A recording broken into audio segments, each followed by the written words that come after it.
వినినంత మాత్రాననే మీ పాపాలు కష్టాలు తొలగించి మీ కోరికలు నెరవేర్చి మీ జీవితానికి సుఖ సంతోషాలను మోక్షాన్ని ప్రసాదించే మన పురాణాల్ని మన దేవుళ్ళ చరిత్రలని మీకందరికీ అర్థమయ్యే సరళమైన భాషలో మీకు అందించే మన ఈ శబరి భక్తి ఛానల్ని లైక్ చేయండి, షేర్ చేయండి, సబ్స్క్రైబ్ చేయండి. అలాగే పక్కనే ఉన్న బెల్ ఐకాన్ని క్లిక్ చేయండి. మీ ఊరిలో మన గురువు గారి ప్రోగ్రాం పెట్టించడం కోసం ఈ స్క్రీన్ మీద కనిపిస్తున్న నంబరును సంప్రదించగలరు. ఓం గం గణపతియే నమః. మహాగణపతి పురాణం 11వ భాగానికి స్వాగతం, సుస్వాగతం. దేవేంద్రుడు లేకపోయేసరికి ఆ దేవేంద్రుడి వాహనమైనటువంటి ఐరావతం అనేటువంటి ఆ ఏనుగు ఇష్టం వచ్చినట్లు సంచరించసాగింది. తిన్నగా భూలోకానికి వచ్చింది. అక్కడ బాగా ఆకలి వేసింది ఆ ఏనుగుకి. అక్కడున్నటువంటి ఆ తాటిపళ్ళు తినాలి అనేటువంటి ఉద్దేశ్యముతో ఆ తాటిపళ్ళ దగ్గరికి వెళ్ళింది. అక్కడే తాటి చెట్లు ఉన్నాయి, పక్కన బాగా తాటి పళ్ళు ఉన్నాయి. వాటిని తినాలి, వాటిని భుజించి ఆకలి తీర్చుకోవాలి అనేటువంటి ఉద్దేశ్యముతో ఆ పళ్ళ దగ్గరకు వచ్చి ఆ పళ్ళన్నీ కూడా బాగా తిన్నది. అవి బాగా మిగలపండినవి కావడం వలన ఆ తాటిపళ్ళ వలన ఆ ఏనుగుకి బాగా మత్తు ఎక్కిందండి. ఆ మత్తులో ఏం చేస్తోందో తనకే తెలియనటువంటి పరిస్థితి ఎదురయ్యింది అక్కడ. ఆ విధంగా ఉన్నటువంటి ఆ ఏనుగు ఆ అడవిలో కుటీరాలని, ఆశ్రమాలని నిర్మించుకుని ఉన్నారండి మునులందరూ కూడా ఆ మునుల యొక్క ఆశ్రమాలన్నింటినీ కూడా ధ్వంసం చెయ్యసాగింది. ఇష్టం వచ్చినట్టు కాళ్ళతో తొక్కి ఆ తొండముతో పిరికి అవతల పడేసి ధ్వంసం చేస్తూ ఉంటే ఆ మునులందరూ కూడా ప్రాణభయంతో పరుగులు తీస్తూ ఉన్నారు. అందరూ కూడా అలా ప్రాణభయంతో పరుగులు తీస్తూ మార్కండేయ మహర్షి దగ్గరికి చేరుకున్నారు. మునులంతా కూడా ఆయన వెనక నక్కి ఉన్నారు. మార్కండేయ మహర్షి చూశాడు, ఏనుగు వస్తోంది. ఆ ఏనుగును దేవేంద్రుని యొక్క వాహనమైనటువంటి ఐరావతంగా గుర్తించాడు మార్కండేయ మహర్షి. అప్పుడు ఆయనకు మరింత కోపం వచ్చేసింది. ఆగు అని చెప్పి అన్నాడు. ఒక్కసారి ఆగు అని చెప్పి అని నీవు దేవేంద్రుని యొక్క ఏనుగువు కదూ, దేవేంద్రుని యొక్క వాహనానివి కదూ, నీవు ఒక దేవేంద్రుని వాహనమై ఉండి నీవు ఒక అసురునిలాగా ప్రవర్తిస్తావా? నీవు ఒక రాక్షసునిలాగా ప్రవర్తిస్తావా? నీవు ఇంత దుర్మార్గంగా అసురునిలాగా ప్రవర్తించావు కాబట్టి నీవు అసురుని అయిపోదువుగాక అని చెప్పి శపించేశాడండి. వెంటనే కూడా ఆ ఏనుగు కళ్ళ వెంట నీళ్లు వచ్చాయి. వెంటనే అలా మోకరిల్లింది ఆ మార్కండేయ మహర్షి దగ్గర. వెంటనే ఆ మార్కండేయ మహర్షికి జాలి కలిగి ఆ దివ్య దృష్టితో జరిగినదంతా తెలుసుకున్నాడు. పరమేశ్వరుని యొక్క లీల వలనే నా నోటి వెంట ఈ శాపం వచ్చింది. ఆ శాపమే నీకు ముక్తి కారణమవుతుంది. నీవు అసురునిగా ఉన్నా కూడా సంహరించబడతావు. తిరిగి మరలా నీకు ఈ ఏనుగు రూపం వస్తుంది. ఆ తరువాత నీ శిరస్సు ముల్లోకాల వాళ్ళు పూజిస్తారు. నీకు శుభమే జరుగుతుంది. నా శాపమే నీకు ముక్తికి కారణమవుతుంది అని చెప్పి ఆ మార్కండేయ మహర్షి చెప్పాడండి. వెంటనే ఆ ఏనుగు రూపం పోయి ఈ శాప ప్రభావం చేత ఒక గజాసురుడు అనేటువంటి ఒక రాక్షసునిగా మారిపోయింది ఆ ఏనుగు. ఎందువల్ల? ఈ మహర్షి శాప ప్రభావం చేత. వెంటనే ఆ గజాసురుడు అంటూ ఉన్నాడు మార్కండేయ మహర్షితో, మహాత్మా, ఈ వనసీమలో నాకు తపస్సు చేసుకోవడానికి అనుమతినివ్వండి అని చెప్పాడు. వెంటనే అలాగేనని చెప్పి అనుమతినిచ్చి ఆశీర్వదించాడు మార్కండేయ మహర్షి. ఒక ప్రశాంతమైనటువంటి ప్రదేశంలో వెళ్ళి ఉన్నాడు ఈ గజాసురుడు. వెంటనే మార్కండేయ మహర్షిని ప్రార్థించాడు. మరలా మార్కండేయ మహర్షి ప్రత్యక్షమయ్యాడు. ఏం నాయనా, ఎందుకు నన్ను పిలిచావని చెప్పి అడిగాడు.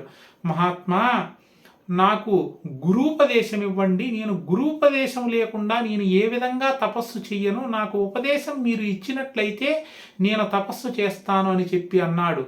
ఆయన గురుభక్తికి మార్కండేయ మహర్షి ఎంతగానో సంతోషించాడు. నాయనా, నేనే సొంతంగా సాధన చేసుకుంటే పోతుందిలే, తపస్సు చేసుకుంటే పోతుందిలే అని అనుకోకుండా నన్ను ఆహ్వానించి మంత్రోపదేశం చేయమన్నావు, చాలా సంతోషంగా ఉంది అని చెప్పి ఆయన గురుభక్తికి మెచ్చుకున్నాడు. అంటే ఇప్పుడు ఆయనకు మంత్రం తెలిసి ఉండొచ్చు. ఎవరికైనా మనకైనా కూడా ఇప్పుడు వెంకటేశ్వర స్వామి మంత్రం అంటే ఓం నమో వెంకటేశాయ, విఘ్నేశ్వర స్వామి మంత్రం అంటే ఓం గం గణపతియే నమః, ఇలా అందరి దేవుళ్ళకి మంత్రాలు ఉంటాయి, అవి మనకు తెలిసి ఉండొచ్చు.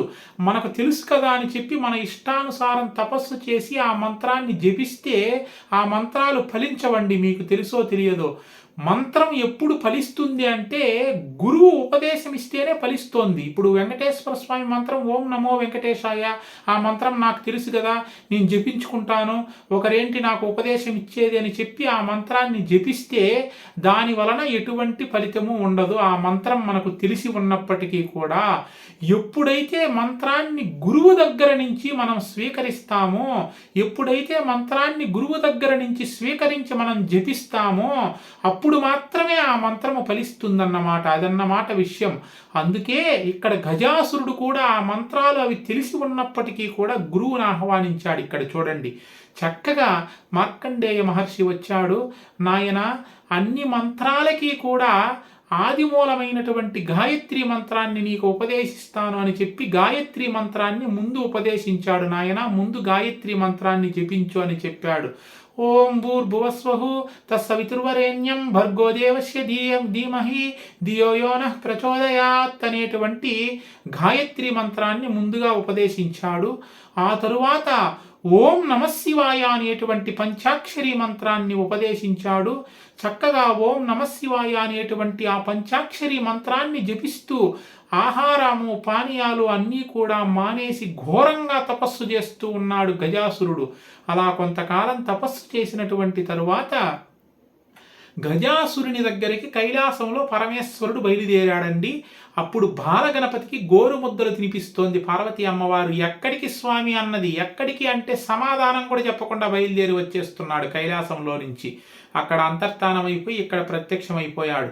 పార్వతీ అమ్మవారు ఎప్పుడు ఈయన భక్తుల్ని రక్షించడానికి వరాలు ఇవ్వడానికి ఇలాగే పరుగు పరుగును పోతూ ఉంటాడు కదా, ఇంకా మామూలే కదా అని ఆవిడ కూడా పట్టించుకోలేదు. వెంటనే గజాసురుని దగ్గరికి వచ్చాడు. ఆ గజాసురుణ్ణి పలకరించాడు. ఎంతగానో ఆనందించాడు గజాసురుడు. స్వామి పరమేశ్వర తండ్రి, నన్ను కరుణించావా మహాత్మా, ఇన్నాళ్లకు నా మీద నీకు దయ కలిగిందా అని చెప్పి ఎన్నో విధాలుగా ఎన్నో రకాలుగా పరమేశ్వరుణ్ణి ప్రార్థించాడు, స్తుతించాడు గజాసురుడు. వెంటనే ఏం కావాలో కోరుకోనాయనా గజాసుర అన్నాడు. స్వామి నాకు ఉండడానికి నివాసము కూడా లేనటువంటి నాకు కోరికలు ఏముంటాయి తండ్రి అని చెప్పాడు. దానికెందుకు నాయనా బాధపడతావు, పాతాళములో నీకు ఒక గజాసురపురము అనేటువంటి ఒక పురాన్నే సృష్టిస్తున్నాను నీ కోసం తీసుకొని ఒక గజాసురపురం అనేటువంటి పట్టణాన్ని సృష్టించి ఇచ్చాడు, ఒక రాజ్యాన్ని. వెంటనే స్వామి నీవు లేనటువంటి ఆ రాజ్యము నాకెందుకు అని చెప్పి అన్నాడు. అయితే నాయన నేను ఈనాటి నుంచి నీ ఉదరంలో నేను నివసిస్తాను అని చెప్పాడు.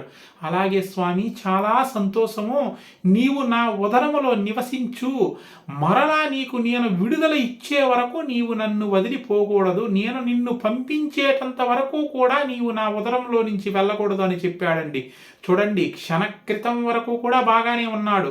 భగవంతుడు ఎప్పుడైతే ప్రత్యక్షమై వరాన్ని అనుగ్రహించాడో ఆ గజాసురునిలో అహంకారం మొదలయ్యింది. క్షణకాలం క్రితం కూడా బాగానే ఉన్నాడు.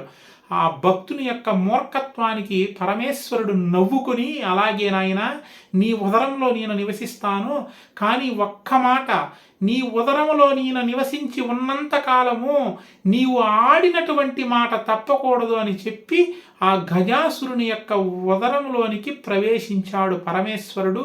అక్కడి నుంచి తిన్నగా బయలుదేరి పరమేశ్వరుడు సృష్టించి ఇచ్చినటువంటి ఆ గజాసురపురంలోనికి ప్రవేశించి రాజ్యాన్ని పాలిస్తూ చక్కగా సంతోషంగా ఉంటూ కాలం గడుపుతున్నాడు ఈ గజాసురుడు అనేటువంటి రాక్షసుడు. ఇంతటితో మహాగణపతి పురాణం 11వ భాగం సమాప్తం.